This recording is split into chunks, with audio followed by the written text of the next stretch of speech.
The morning started like any other Tuesday at the county courthouse.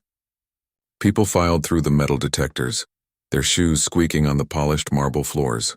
Lawyers in expensive suits chatted on their phones while clutching leather briefcases. A few reporters sat on benches scrolling through their tablets, waiting for something interesting to happen. Nobody expected today would be any different from the hundreds of cases that moved through these halls every week. In courtroom 4B, Officer Derek Morrison sat at the defense table looking completely relaxed. He leaned back in his chair, one arm draped casually over the armrest, occasionally whispering to his lawyer. His uniform was crisp, his badge polished to a shine. To anyone watching, he looked like a man without a care in the world. And why wouldn't he? His lawyer had told him this case was practically in the bag. Just another complaint that would go nowhere. Just another person trying to squeeze money out of the system. The charges against Morrison were serious on paper. Excessive force. Assault during a traffic stop. But his lawyer, a sharp-dressed man named Roberts, had assured him that cases like these rarely stuck. It was always the same story. The complainant's word against a police officer's. And juries, well, juries tended to side with the badge. Morrison had been through this dance before. Administrative leave, a brief investigation, then back to work like nothing happened. He figured this time would be no different. The victim in the case, a 23-year-old kid named Troy, sat on the other side of the courtroom with his family. His mother kept dabbing her eyes with a tissue. Troy himself looked nervous, his leg bouncing up and down under the table. He'd been pulled over 6 months ago for a broken taillight. What should have been a simple fix-it ticket had turned into a nightmare that left him with a fractured wrist and a hospital visit. But that was his story. Morrison's version painted Troy as combative, uncooperative, and potentially dangerous. Two very different accounts of the same night. Judge Patricia Hensley entered the courtroom and everyone rose. She was a no-nonsense woman in her late 50s with sharp eyes that missed nothing. She'd been on the bench for 15 years and had seen every trick in the book. As she took her seat and adjusted her glasses, she looked over the courtroom with the kind of expression that said she wasn't interested in any games today. The prosecution was being handled by a young but fierce attorney named Linda Chen. She'd built a reputation for taking on police misconduct cases that other prosecutors avoided. She knew these cases were tough. She knew the system often protected its own. But she also knew that when you had the right evidence and the right witnesses, truth had a way of cutting through all the noise. Chen stood up and addressed the court. Your Honor, the prosecution calls Samuel Washington to the stand. The doors at the back of the courtroom opened, and an elderly man walked in. Samuel Washington was 78 years old, and time had bent his back slightly forward. He walked with a wooden cane, each step deliberate and careful. But despite his age, there was something about the way he carried himself. A kind of quiet dignity that made people sit up and pay attention. He wore a gray suit that had been carefully pressed, a white shirt and a dark blue tie. His shoes were polished. His silver hair was neatly trimmed. This was a man who took appearing in court seriously. As Samuel made his way to the witness stand, Morrison barely glanced at him. Just another witness. Just another person who would say their piece and then fade away. Roberts, Morrison's lawyer, was already flipping through his notes, probably preparing his cross-examination. Samuel settled into the witness chair with some difficulty, placing his cane against the side of the box. The bailiff approached with a Bible. Please raise your right hand, the bailiff said. Samuel did. Do you swear to tell the truth, the whole truth, and nothing but the truth, so help you God? I do, Samuel said. His voice was steady, deeper than you'd expect from a man his age. Chen approached the witness stand with a gentle smile. She knew Samuel's testimony was the backbone of her case. He was the independent witness. The person who had no connection to Troy, no reason to lie, no axe to grind. He was simply someone who had been in the wrong place at the right time. Mr. Washington, can you please tell the court where you were on the evening of March 15th? Chen asked. Samuel adjusted his glasses and took a breath. I was at the bus stop on the corner of 5th and Maple, waiting for the number 12 bus to take me home from my doctor's appointment. And what time was this? Around 8:30 in the evening, maybe 8:35. I remember because I'd looked at my watch. The bus usually comes at 8:40 and I didn't want to miss it. Can you describe what you witnessed that evening? Samuel nodded slowly. I saw a police car pull up behind a silver Honda that was stopped at the red light. The officer turned on his lights. The Honda pulled over into the parking lot of the closed gas station. I had a clear view of everything from where I was sitting. Morrison shifted slightly in his seat but kept his expression neutral. He still didn't seem concerned.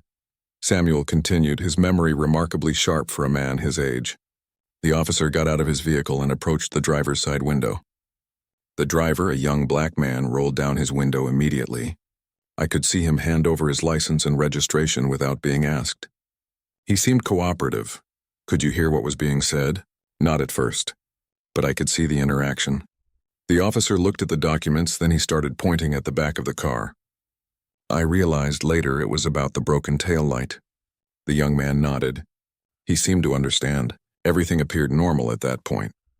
Chen walked back to her table and picked up a notepad. What happened next, Mr. Washington? The officer walked back to his vehicle. He was inside for maybe 5-6 minutes. Then he came back to the Honda. But this time his whole demeanor had changed. He was more aggressive. He was pointing, gesturing. Even from across the street I could tell something had shifted. Morrison's jaw tightened slightly. His lawyer noticed and put a hand on his arm, a silent message to stay calm. The officer ordered the young man out of the car. Samuel said. The driver complied. He got out with his hands visible, not making any sudden movements. But the officer grabbed him, spun him around roughly, and pushed him against the car. Hard enough that I heard the impact from where I was sitting. What did you do then? Chen asked. I stood up. I was concerned. This wasn't a normal traffic stop anymore. Something was wrong. I watched as the officer searched the young man, and the whole time he was saying things. I couldn't make out every word, but I could hear enough. The tone was hostile, aggressive. Samuel paused, his hands gripping the arms of the witness chair. Then the situation escalated quickly. The young man said something, I don't know what, and the officer grabbed his arm and twisted it behind his back, not in a standard restraining way, in a way that was meant to hurt. The young man cried out, said the officer was breaking his arm. The officer just twisted harder. The courtroom was completely silent now. Even the court reporter had stopped typing for a moment, caught up in the testimony. I took out my phone, Samuel said. I thought about recording it, but I was too far away and it was dark. Instead, I called 911. I reported what I was seeing. I gave them the location, the badge number I could see on the officer's uniform, everything I could observe. Chen nodded. And did the situation continue to escalate? Yes.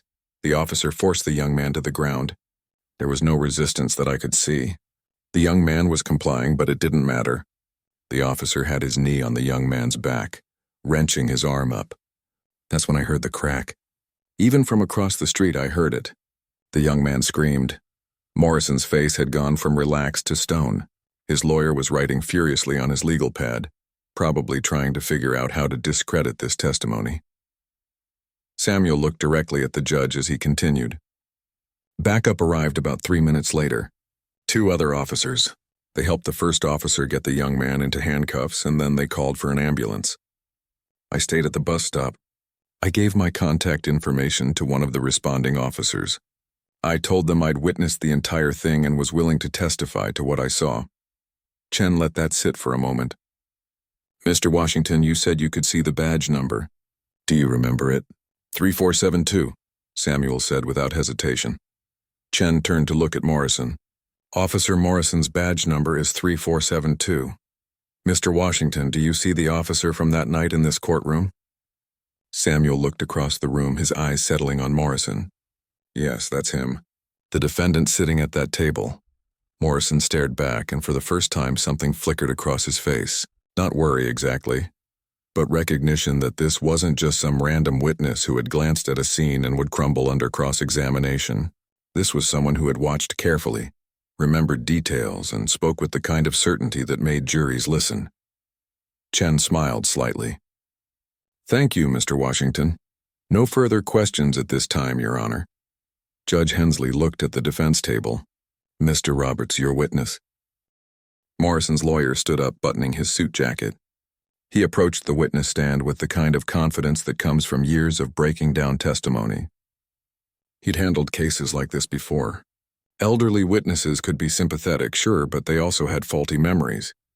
They got confused about details. They saw what they wanted to see. Roberts planned to expose the holes in Samuel's story. Make the jury question whether this old man really saw what he claimed to see on a dark street 6 months ago. Mr. Washington, Roberts began, his voice friendly but with an edge underneath. You're 78 years old, is that correct? Yes, sir. And you were sitting at a bus stop across the street from where this incident allegedly took place? That's correct. The bus stop on the northwest corner. The incident happened in the gas station parking lot on the southeast corner. Roberts nodded, pacing slowly. So there was an entire intersection between you and the events you claim to have witnessed? Yes, a 4-lane intersection. And it was 8:30 at night in March, that's after sunset. It was dark outside, wasn't it? Samuel didn't hesitate. Yes, but the gas station parking lot was well lit. 3 overhead lights were on, even though the station was closed. I could see clearly. Robert smiled, the kind of smile that said he'd expected that answer. Mr. Washington, you mentioned you were coming from a doctor's appointment. What kind of doctor?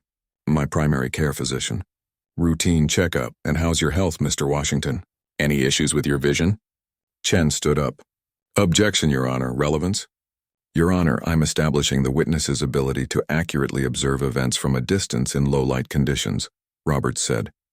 I'll allow it. But get to your point, Counselor, Judge Hensley said. Roberts turned back to Samuel. So, your vision? Any problems? I wear reading glasses for small print, Samuel said calmly. But my distance vision is fine. Better than most people half my age, according to my last eye exam. You seem very certain about the details of that night. Very precise. Badge numbers, times, specific actions. Don't you find it unusual that you remember so much about a random traffic stop from 6 months ago? Samuel's expression didn't change. It wasn't random to me. I witnessed an officer abusing his authority and seriously injuring a young man. That's not something you forget. Morrison shifted in his seat. His face was starting to flush. He leaned over to whisper something to Roberts, but his lawyer waved him off, staying focused on the cross-examination. Mr. Washington, have you ever had any negative experiences with law enforcement? No, sir. Never been arrested? Never had a complaint against police? Never. Then why would you insert yourself into the situation? Why call 911? Why offer to testify? Most people would just mind their own business. Samuel looked at Roberts with those steady eyes. Because standing by and doing nothing when you witness an injustice makes you part of the problem. I was raised to believe that, Roberts paused. That answer hadn't helped him. He tried a different angle. Mr. Washington, isn't it true that you couldn't hear most of what was being said between Officer Morrison and the driver? That's correct. I heard the tone, but not most of the words. So you don't really know what the driver said that might have prompted the officer's response? I know what I saw. The young man was compliant. He wasn't resisting. There was no justification for the level of force used. But you're not a police officer, are you, Mr. Washington? You don't have training in proper arrest procedures or use of force guidelines? Before Samuel could answer, Morrison suddenly scraped his chair back and stood up. The sound echoed through the quiet courtroom. Everyone turned to look at him. This is ridiculous, Morrison said, his voice tight with anger. Judge Hensley banged her gavel once. Officer Morrison, sit down. Roberts quickly moved toward his client. Your Honor, I apologize. May I have a moment with my client? But Morrison wasn't listening. His face had gone red and something in him had snapped. 6 months of this case hanging over him. 6 months of administrative duty. 6 months of whispers from other officers. And now this old man was sitting up there, acting like he knew what happened, acting like he understood what it was like to make split-second decisions on the street. He wasn't even there, Morrison shouted, pointing at Samuel. He's lying. He's making this whole thing up. Officer Morrison, I will hold you in contempt if you don't sit down right now, Judge Hensley warned. Her voice sharp. The bailiffs had already started moving toward the defense table, but Morrison was beyond caring. He pushed past Roberts, knocking his lawyer slightly off balance. The courtroom erupted in gasps and confused murmurs. Samuel sat in the witness box, his hands gripping the armrest, watching Morrison come toward him. You're a liar, Morrison yelled, moving around the defense table. You weren't there. You didn't see anything? 2 bailiffs intercepted him halfway across the courtroom, but Morrison was bigger and stronger than both of them. He shrugged off one bailiff and pushed through. His eyes were locked on Samuel, and there was something wild in them now. Something that had been buried under the professional exterior had torn free. Samuel started to stand, reaching for his cane, but he wasn't fast enough. Morrison lunged forward and swung his arm, striking Samuel across the face with an open hand. The crack of the impact silenced the courtroom for one horrible second. Samuel's glasses flew off and skittered across the floor. His head snapped to the side and he fell back into the witness chair, his hand going to his face. The courtroom exploded into chaos. People were shouting. Troy's mother screamed. More bailiffs rushed forward from their positions. Judge Hensley was on her feet, banging her gavel repeatedly, yelling for order. Robert stood frozen at the defense table, his face pale with shock, knowing that whatever slim chance they had at winning this case had just evaporated. The bailiffs grabbed Morrison, 3 of them now wrestling his arms behind his back. But Morrison was still yelling, still out of control. He's lying. They're all lying. These people always lie. Officer Morrison, you are under arrest.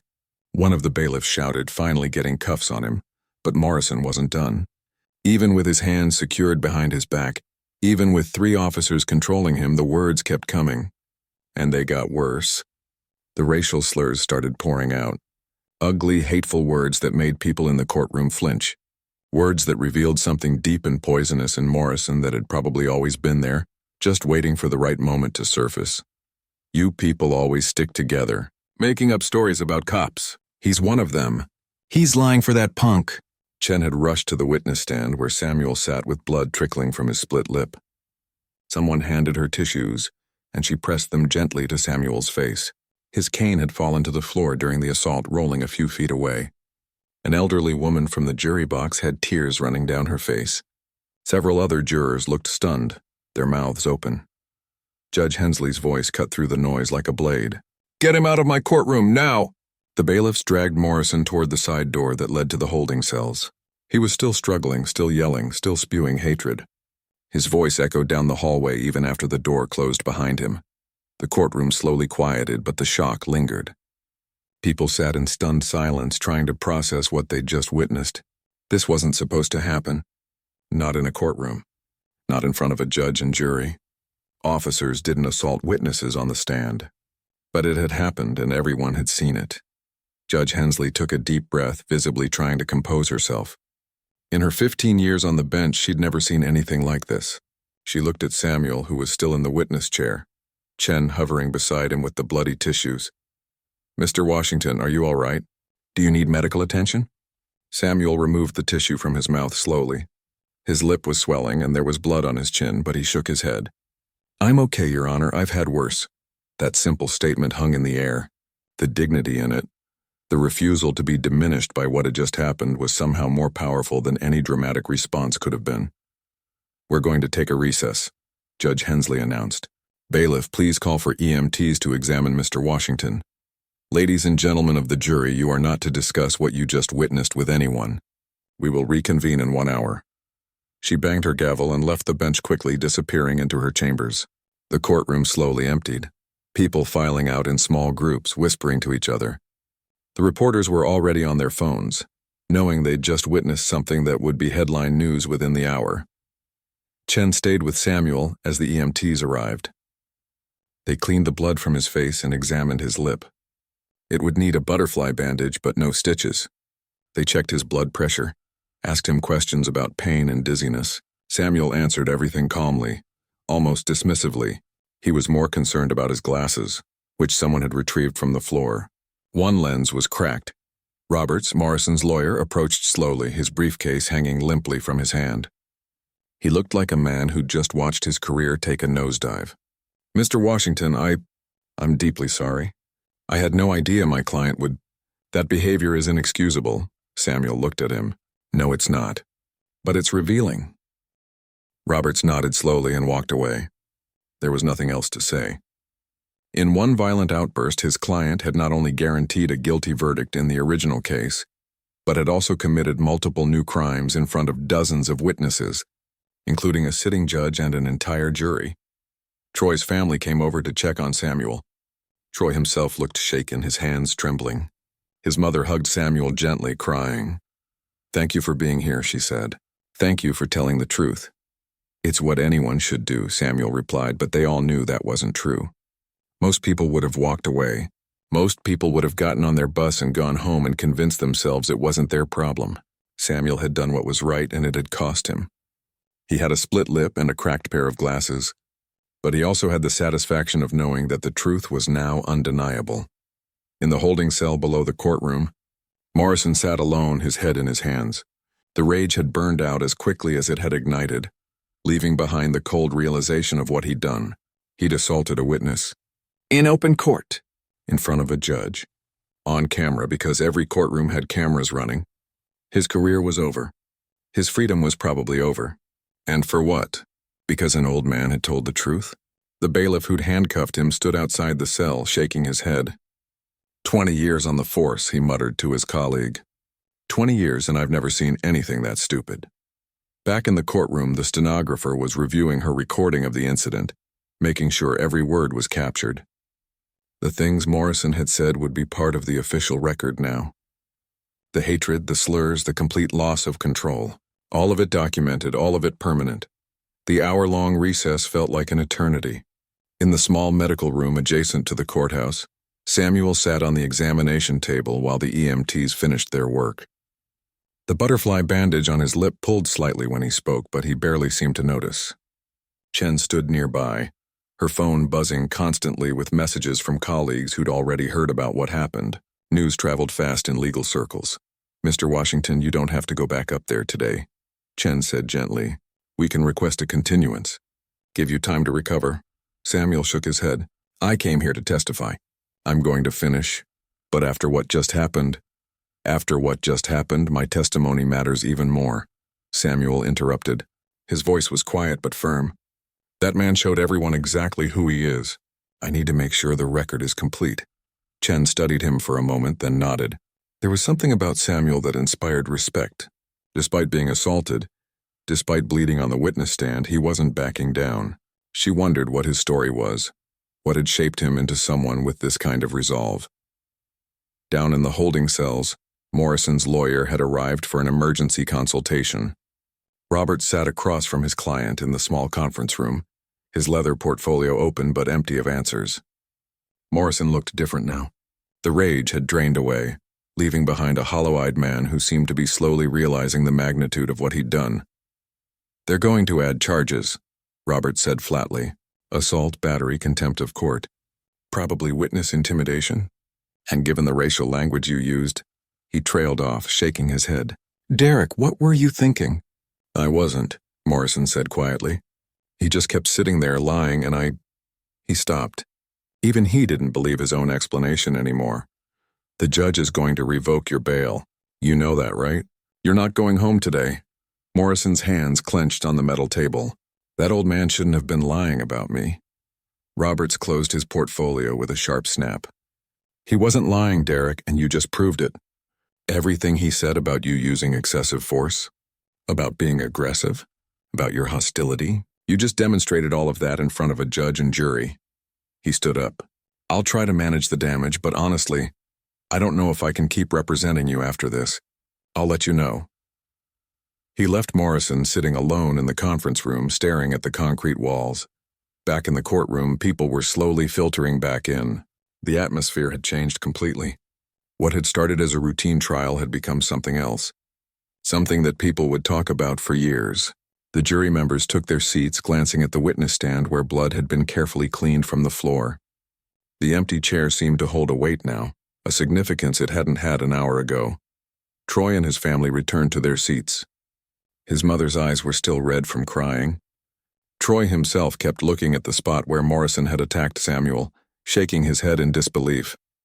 Judge Hensley emerged from her chambers, her expression carved from stone. She took her seat and surveyed the courtroom. Before we continue, I want to address what occurred in this courtroom earlier. What you witnessed was a serious breach of courtroom decorum and a criminal assault. Officer Morrison has been taken into custody and will face additional charges. This trial will continue with the testimony we've heard so far. She paused, adjusting her glasses. Is Mr. Washington able to return to the stand? Chen stood. Yes, Your Honor. Mr. Washington wishes to complete his testimony. The doors opened and Samuel walked in. A collective murmur went through the courtroom. His lip was visibly swollen now, the butterfly bandage white against his dark skin. He walked slowly, leaning more heavily on his cane than before, but his head was up, his shoulders squared. He made his way back to the witness stand and settled into the chair. "Mr. Washington," Judge Hensley said, her voice softer now, "you've been through an ordeal. Are you certain you wish to continue?" "Yes, Your Honor, absolutely certain." "Very well. Ms. Chen, do you have any additional questions for this witness?" Chen approached the stand, but before she could speak, something shifted in her expression. She'd been planning to ask a few follow-up questions and then rest. But Morrison's outburst had changed her strategy. The defense was in shambles. This was the moment to reveal information she'd been saving. Information that would completely recontextualize everything the jury had seen. "Your Honor, before I continue with Mr. Washington's testimony, I'd like to provide some additional context that's relevant to this case." She walked to her table and picked up a folder. Officer Morrison claimed not to recognize Mr. Washington. He called him a liar. He questioned why Mr. Washington would involve himself in this case. "I think the court and jury deserve to know exactly who Mr. Washington is." Morrison's lawyer, who had returned to the courtroom, started to stand. "Objection, Your Honor. I'm not sure what relevance I'll allow it," Judge Hensley said. "Ms. Chen, proceed." Chen opened the folder and approached the bench, handing copies to the judge and the defense attorney. Robert's eyes widened as he read. "Mr. Washington," Chen said, turning to face him, "you're 78 years old. Can you tell the court about your military service?" Samuel straightened slightly. "I served in the United States Marine Corps from 1966 to 1970, 2 tours in Vietnam." "And during that service, you received commendations?" "Yes, ma'am, several, including a Bronze Star for valor during the Tet Offensive." The courtroom was absolutely silent now. Even the court reporter had paused to look up. This wasn't some random elderly witness. This was a decorated combat veteran. Chen continued. "After your military service, what did you do?" "I worked for the Postal Service for 2 years while I figured out what I wanted to do long term. Then I joined the police force." A ripple went through the jury. Several members leaned forward in their seats. "Which police force, Mr. Washington?" "The Philadelphia Police Department. I started as a patrol officer in 1973. Chen let that information settle. "And how long did you serve with the Philadelphia PD?" 30 years. I retired in 2003. "Can you tell the court what rank you held when you retired?" Samuel's voice was matter-of-fact, no pride or boasting in it. "I was a captain, assigned to internal affairs for my last 10 years of service." The courtroom erupted. People started talking all at once.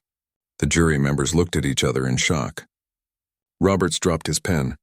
Even Judge Hensley's eyebrows rose slightly, though she quickly banged her gavel for order. Chen waited for silence, then pressed on. "Mr. Washington, when you retired as captain, were you the first person of color to hold that rank in the Philadelphia Police Department?" "Yes, ma'am. First black captain in the department's history." "And in your 10 years heading internal affairs, what was your primary responsibility?" "Investigating complaints against officers, use of force incidents, allegations of misconduct, making sure officers were held accountable when they violated department policy or the law." Chen turned to look at Morrison's empty chair, then back at Samuel. "So when you witnessed the events of March 15th, you weren't just a random bystander. You were someone with 30 years of law enforcement experience watching another officer at work." "That's correct. Someone who had investigated hundreds of use of force incidents, yes. Someone who knew exactly what proper procedure looked like and what excessive force looked like." "Yes, ma'am." Chen walked back to her table and picked up another document. "Your Honor, I'd like to submit Mr. Washington's service records, both military and law enforcement, into evidence. I think they're highly relevant to his credibility as a witness." "No objection," Roberts said weakly. What could he object to? His client had just assaulted a decorated veteran and former police captain. On camera, in open court, Judge Hensley looked at Samuel with new respect. "Mr. Washington, I had no idea of your background. Thank you for your service, both military and in law enforcement." Samuel nodded. "Thank you, Your Honor." Chen continued her questioning. "Captain Washington, based on your 3 decades of experience in law enforcement, including your specialized work in internal affairs, do you have an opinion about Officer Morrison's conduct on the night of March 15th? "I do." "What is that opinion?" Samuel took a breath, his swollen lip pulling slightly against the bandage. "Officer Morrison violated every principle of proper policing I ever taught or enforced. He escalated a minor traffic stop unnecessarily. He used excessive force on a compliant suspect. He caused serious bodily harm without justification. And based on certain language I heard him use that night, and certainly based on what everyone heard today, I believe race was a factor in how he treated that young man. The words hung in the air. Coming from anyone else, they might have been dismissed as biased. But coming from a man who'd spent 10 years investigating police misconduct, who'd served alongside officers his entire career, who clearly understood the complexities and dangers of police work, they carried enormous weight. Chen glanced at the jury. Every eye was fixed on Samuel. No further questions, Your Honor. Judge Hensley looked at Roberts. Cross-examination? Roberts stood slowly. He looked at Samuel, then at his notes, then back at Samuel. What could he possibly ask now? How could he attack the credibility of a man who'd served his country in combat, who'd spent 30 years in law enforcement, who'd risen to captain despite the barriers that must have existed in the 1970s and 80s? A man who'd just been assaulted by Roberts' client while calmly testifying? No questions, Your Honor, Roberts said quietly. The witness may step down, Judge Hensley said. Samuel gathered his cane and stood. As he walked past the jury box, several jurors nodded to him respectfully. One older woman had tears in her eyes. Samuel made his way to the back of the courtroom, where Troy's family waited. They shook his hand, hugged him gently, thanked him again. But Chen wasn't done yet. She stood again. Your Honor, the prosecution has additional information relevant to this case that has come to light following Officer Morrison's assault on Captain Washington. Proceed, Judge Hensley said. Your Honor, what this court witnessed today wasn't an isolated incident. Officer Morrison's personnel file, which the prosecution subpoenaed, shows a pattern of complaints about excessive force and racial bias. 8 formal complaints in 12 years. All were either dismissed or resulted in minimal discipline. However, in light of Captain Washington's testimony in today's incident, the prosecution has been in contact with the FBI's Civil Rights Division. Roberts stood up. Your Honor, I don't understand the relevance. The relevance, Chen interrupted, is that this trial is part of a larger federal investigation into systemic civil rights violations within Officer Morrison's precinct. Captain Washington's testimony, combined with today's assault, has provided evidence that supports multiple victims who've been afraid to come forward. Judge Hensley leaned back in her chair. Are you saying the federal government is involved in this case? Yes, Your Honor. Agents have been monitoring the proceedings. After today's incident, they've indicated they'll be filing federal charges against Officer Morrison for deprivation of rights under color of law. The courtroom buzzed again. Federal charges meant serious prison time. It meant the case had escalated far beyond a simple assault charge. Within 2 hours of Morrison's outburst, the courthouse footage had leaked. By evening, it was everywhere. Every news station led with it. Every social media platform was flooded with clips showing a police officer attacking an elderly witness on the stand. The headlines practically wrote themselves. The videos showed everything in stark, undeniable clarity. Morrison's face twisted with rage, his arm swinging out, Samuel's glasses flying through the air, the blood, the hateful words that followed. But what made the story truly explosive was the second wave of information that followed. Once news outlets learned that the victim of the assault was a decorated Marine veteran and the first black police captain in Philadelphia history, the story took on a different dimension entirely. This wasn't just bad behavior. This was a young officer attacking a man who'd spent 30 years in law enforcement, who'd served his country in combat, who represented everything about duty and service that people claimed to respect. In the federal building downtown, FBI agents watched the courthouse footage on a conference room screen. Special Agent Victoria Hayes paused the video at the moment of impact. The Civil Rights Division had been building a case against Morrison's precinct for 8 months. They had complaints, they had patterns, but they'd been struggling to get witnesses willing to testify. People were afraid. They didn't trust the system. They'd seen officers protect each other before. This changes everything, Hayes said, looking at her team. We couldn't have asked for a better catalyst. Morrison didn't just assault a witness. He did it to someone the system can't ignore, someone with credentials no one can dismiss, someone whose testimony will give other victims courage to come forward. She was right. By midnight, The FBI tip line had received 14 calls from people claiming to have been victims of Morrison's excessive force. By morning, that number would triple. The courthouse video had cracked something open. It had shown people that speaking up was worth it, that the truth mattered, that someone would listen. At the police union headquarters, representatives gathered for an emergency meeting. The union president, a veteran officer named Gerald Hayes, stood at the front of the room looking exhausted. Usually, the union stood behind its members no matter what. Usually, they could spin the narrative, talk about the stress of the job, the split-second decisions the danger officers faced. But not this time. "We can't defend this," Hayes said bluntly. "I've already had 3 calls from city council members, 2 from the mayor's office and 1 from the police commissioner. They all said the same thing. Cut Morrison loose. The union lawyer agrees. If we try to protect him, we lose all credibility." "But the contract says," one representative started. "I know what the contract says," Hayes interrupted. "But if we go down with Morrison, we hurt every other officer in this city. This isn't a gray area. This isn't a use of force judgment call. He assaulted a 78-year-old decorated veteran on the witness stand, in front of cameras, while using racial slurs. There's no defending that. We issue a statement condemning his actions, we cooperate with the investigation, and we move on." The room fell silent. Everyone knew Hayes was right, but it still felt wrong to abandon one of their own. That wasn't how it was supposed to work. But Morrison had gone too far, and in doing so, he'd broken the unspoken rule that kept the system functioning. You could push boundaries in private. You could be aggressive on the street where there were no cameras, no witnesses that mattered. But you never ever broke character in court. You never showed the public what you really were. Morrison had shown them everything, and now everyone had to deal with the consequences. Back at the county jail, Morrison sat in an isolation cell. They'd separated him from the general population for his own safety. Word had spread fast about what he'd done, and even among criminals, attacking an elderly veteran didn't sit well. The guards barely spoke to him. A few shot him looks of pure disgust. He'd been one of them once, part of the Brotherhood. Now he was something else, something that embarrassed them all. His wife had come to see him that afternoon. The visit had lasted less than 10 minutes. She'd sat across from him in the visiting room, her eyes red and puffy, and she'd said 3 words, "I'm filing divorce." Then she'd walked out. Morrison had sat there for 5 minutes after she left, staring at the empty chair across from him, before a guard had come to take him back to his cell.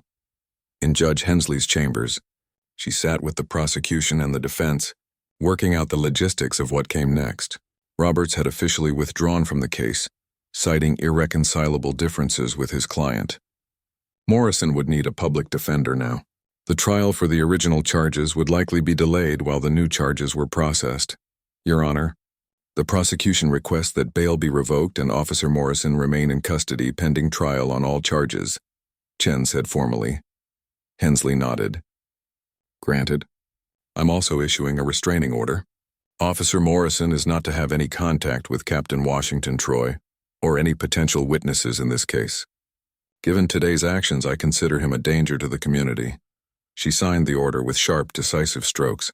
"Ms. Chen, I assume the federal charges will be filed soon? The FBI indicated they'll present to a grand jury within the week.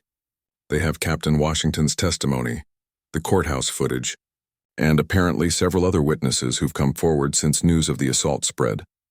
Hensley removed her glasses and rubbed her eyes. "In 15 years on this bench, I've never seen anything like what happened today. That man served his country and his community for decades, and he got assaulted in my courtroom for telling the truth. We'll make sure justice is served." The news coverage intensified over the following days. Investigative reporters started digging into Morrison's background. They found his training records, which showed multiple complaints from instructors about his aggressive attitude.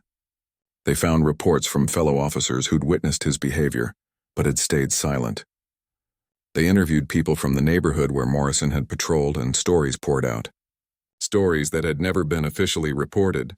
Stories that people had kept to themselves because they didn't think anyone would believe them or care. A high school teacher named Beverly Cruz came forward with a video from her phone. She'd recorded Morrison pulling over her teenage son 2 years earlier. The video showed Morrison searching the car without cause, throwing her son's belongings on the ground, making threats. She'd filed a complaint at the time. It had been dismissed. Now, with the courthouse assault dominating the news, she sent her video to every news station she could find. "I kept this footage because I knew someday someone would need to see it," she told a reporter. "My son did nothing wrong. He was driving home from basketball practice. But Officer Morrison treated him like a criminal, and when I complained, I was told I was being too sensitive, that the officer's actions were within policy. Well, now everyone can see what kind of man he really is." Her video went viral too. It was added to the growing pile of evidence that Morrison wasn't just having one bad day. This was who he was. This was how he'd operated for years. The police department announced a comprehensive review of Morrison's cases. Every arrest he'd made, every report he'd filed, every use of force incident would be examined. Already, defense attorneys were lining up to request new trials for their clients. If Morrison had lied or fabricated evidence in other cases, those convictions would be challenged. The district attorney held a press conference. "We take these allegations extremely seriously," she said, reading from prepared remarks. "If Officer Morrison violated the rights of citizens while acting under color of law, those actions betray everything law enforcement stands for. We will cooperate fully with federal investigators and ensure that all of his cases are thoroughly reviewed." Behind closed doors, she was furious. Morrison's actions had potentially compromised hundreds of cases. Prosecutors would spend months, maybe years, sorting through the mess. Defense attorneys would use the courthouse assault to cast doubt on every piece of evidence Morrison had ever touched. It was a nightmare. But it wasn't just the legal system that was reacting. Captain Washington's former colleagues from the Philadelphia PD started reaching out. Officers he'd worked with decades ago, people he'd trained, people whose careers he'd mentored.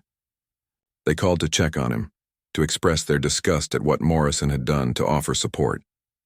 One of those calls came from Deputy Commissioner Franklin Reeves, who'd been a rookie when Samuel was a sergeant. "Captain, I need you to know that what Morrison did doesn't represent us," Reeves said. "You taught me and dozens of other officers what it means to serve with honor. That punk spitting in your face like that, it makes me sick."